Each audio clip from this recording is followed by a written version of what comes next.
ओम नमः शिवाय। शिव महापुराण उमा संहिता अध्याय 25 काल ज्ञान वर्णन। વ્યાસજી બોલ્યા કે હે સનતકુમાર, હવે આપ કૃપા કરીને કાલ જ્ઞાન સંભળાવો। ત્યારે સનતકુમાર કહેવા લાગ્યા, એક સમયે આ જ વાત પાર્વતીએ શ્રી મહાદેવજીને પૂછી હતી। દેવી બોલ્યા કે હે દેવ, મેં વિધિપૂર્વક મંત્રો દ્વારા પૂજન પ્રકાર તો સાંભળી લીધો છે। હવે કૃપા કરીને મને કાળચક્રનું જ્ઞાન આપો અને મને એ બાબતમાં મારો જે ભ્રમ છે તેનું નિરાકરણ કરો। શિવજી બોલ્યા, હે કલ્યાણી, હું એ શાસ્ત્રને સંભળાવું છું ને વિદ્વાનો કાલજ્ઞાન કહે છે તે સાંભળો। મૃત્યુકાળનું જ્ઞાન આ પ્રકારે થાય છે। જ્યારે અચાનક શરીર ફીકું થાય, ઉપરના ભાગમાં લાલાશ દેખાય તો 6 મહિનાની અંદર મૃત્યુ થાય। જ્યારે જીહવા, મુખ, કાન, આંખ સ્તબ્ધ થાય તો 6 મહિનાની અંદર મોત થાય। જે લોકોના કોલાહલ ન સાંભળી શકે તેઓ પણ 6 મહિનાની અંદર જ મૃત્યુ પામે છે। વળી જે સૂર્ય, ચંદ્ર, અગ્નિ ન જોઈ શકે, બીજી બધી વસ્તુઓ એને કાળી દેખાય, તે પણ 6 મહિનાની અંદર યમનો અતિથિ થાય છે। જેનો ડાબો હાથ 7 દિવસ સુધી ફરકતો રહે છે એ 1 મહિના સુધી જીવિત રહે છે। જેનું શરીર કાપતું રહે, તાળવું સુકાય, તે પણ 1 મહિના સુધી જીવિત રહે છે। જેના નાકમાં પાણી નીતર્યા કરે, મુખ તથા કંઠ સુકાઈ જાય, તે 6 મહિના સુધી જીવતો રહે છે। એ પ્રકારે જેની જીહવા મોટી થાય છે, દાંત ભીના રહે, જે પણ 6 મહિનાનો અતિથિ છે। જેને જળ, તેલ, ઘીમાં તેમજ દર્પણમાં પોતાનું પ્રતિબિંબ ન દેખાય અથવા ધૂંધળું દેખાય, તે 6 મહિના સુધી જીવતો રહે છે। જે માણસ પોતાની છાયાને મસ્તક વિનાની જુએ અથવા છાયા પણ ન દેખાય તો એ 1 મહિના સુધી પણ જીવી શકતો નથી। ધ્રુવ મંડળને જોનાર માણસ 6 મહિના સુધી જીવતો રહે છે। જેને સૂર્ય, ચંદ્ર મંડળનું કિરણ પણ ન દેખાય, એનું એક પક્ષનું જ આયુષ્ય શેષ છે। અને જે અરુંધતીનો તારો, મહાયાન, ચંદ્ર, તારાગણ દેખી શકતો નથી, એનું આયુષ્ય 1 મહિનાનું છે। રાતના સમયે ઇન્દ્રધનુષ, બપોરના સમયે ઉલ્કાપાત તથા પોતાની સમીપ ગીધ, કાગડાને જુએ તો એનું આયુષ્ય 6 મહિનાથી વધારે નથી। જેને સ્વર્ગ માર્ગ તથા 7 ઋષિઓના દર્શન થતા નથી, તે પણ 6 મહિના સુધી જીવતો રહે છે। જે અચાનક ચંદ્ર, સૂર્ય ગ્રાસ કરતા રાહુને દેખે છે, દિશાઓનો ભ્રમ થાય છે, તે પણ 6 મહિના સુધી જીવે છે। જેને નીલ વર્ણની માગ ઘેરી રહી હોય છે, એનું મૃત્યુ 1 મહિનામાં થાય છે। હે કલ્યાણી, મનુષ્યને પોતાની મૃત્યુ તિથિ જાણવાની ઈચ્છા હોય તેને પ્રતિપદા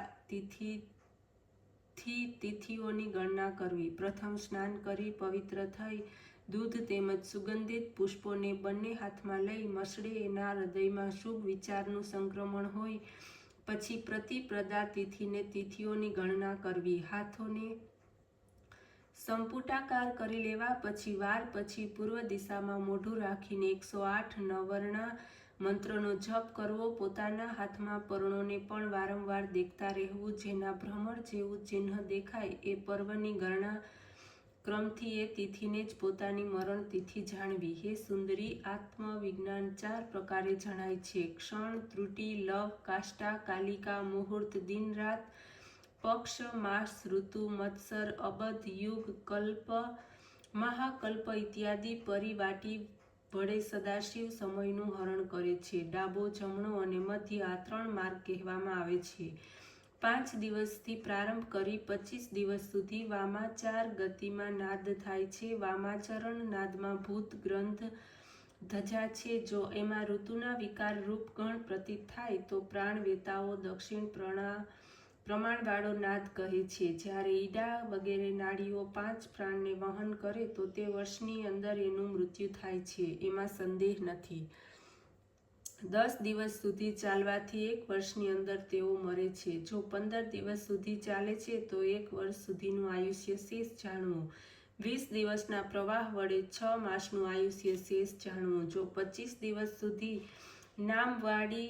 નાડી વહન કરે તો તેનું જીવન 3 મહિના વાળું જાણવું। 26 દિવસના પ્રમાણ વડે 2 માસનું જીવન શેષ કહ્યું છે। જો ડાબી બાજુથી 27 સુધી અવિશ્રાંત નાડી ચાલે તો 1 માસનું જીવન કહ્યું છે. આ રીતે વામ વાયુના પ્રમાણ વડે નાદનું પ્રમાણ જાણવું. જમણી બાજુના વહન વડે 4 દિવસનું જીવન જાણવું. હે દેવી, નાડી 4 સ્થાનમાં રહેલી હોય છે. આડી નાડી 16 પ્રકારની હોય છે. 6 દિવસની અંદરના દિવસમાં વામ રંધ્રમાં પ્રાણ પ્રકાશે છે. એ 6 દિવસ સુધી નાદ પ્રાજા સડેલો રહે તો તે મનુષ્ય 2 વર્ષ 8 મહિના જીવતો રહે છે. જો 17 દિવસ સુધી પ્રાણ ચડેલો રહે તો 1 વર્ષ 7 મહિના તથા 6 દિવસ સુધી જીવે છે. એમાં કોઈ વાતનો સંદેહ નથી. 8 દિવસ બરાબર ચાલવાથી 2 વર્ષ 4 મહિના તથા 24 દિવસ સુધી જીવે છે. જો 9 દિવસ સુધી પ્રાણ ચડેલો રહે તો 5 માસ સુધી તેમજ 12 માસ સુધી ચડેલો રહે તો 2 માસ સુધી જીવન રહે છે. 11 દિવસ સુધી પ્રાણ આરૂઢ રહે તો 1 વર્ષ 7 મહિના તથા 6 દિવસ જીવતો રહે છે. 12 દિવસ પ્રાણ આરૂઢ રહેવાથી 1 વર્ષ 7 મહિનામાં તથા 6 દિવસ સુધી જીવતો રહે છે. જો 13 દિવસ સુધી નાડી વહન કરે છે તો તેનું આયુષ્ય 1 વર્ષ 4 મહિના તથા 24 દિવસ શેષ રહે છે. આમાં કોઈ રીતનો સંદેહ નથી. જો ડાબી બાજુએ 14 દિવસ સુધી પ્રાણ વહન કરતો હોય તો તેનું 1 વર્ષ 6 માસ તથા 24 દિવસ સુધી જીવન જાણવું. આમાં કોઈ રીતનો સંદેહ નથી. 15 દિવસના પ્રવાહ વડે 9 માસ તથા 24 દિવસ જીવતો રહે છે. 16 દિવસના પ્રવાહ વડે 10 માસ તથા 24 દિવસ જીવન શેષ રહે છે.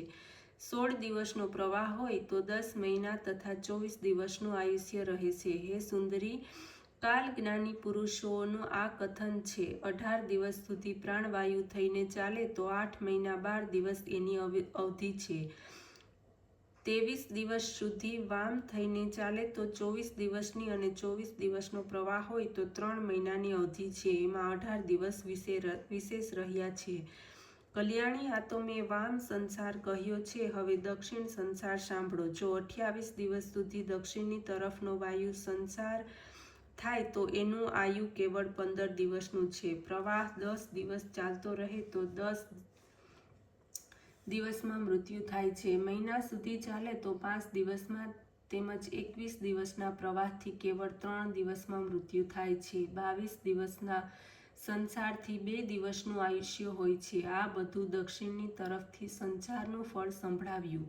હવે આપને મધ્યસ્થનો પ્રકાર કહું છું તે સાંભળો. જ્યારે પવનનો પ્રવાહ મોઢાના એક જ હિસ્સામાં જણાય ત્યારે એનું મોત એક જ દિશામાં થાય છે. હે કલ્યાણી, આ પ્રમાણે નષ્ટ આયુષ પુરુષોને માટે કાલ જ્ઞાનીઓએ કાલચક્રનું વર્ણન કર્યું છે. ઓમ નમઃ શિવાય.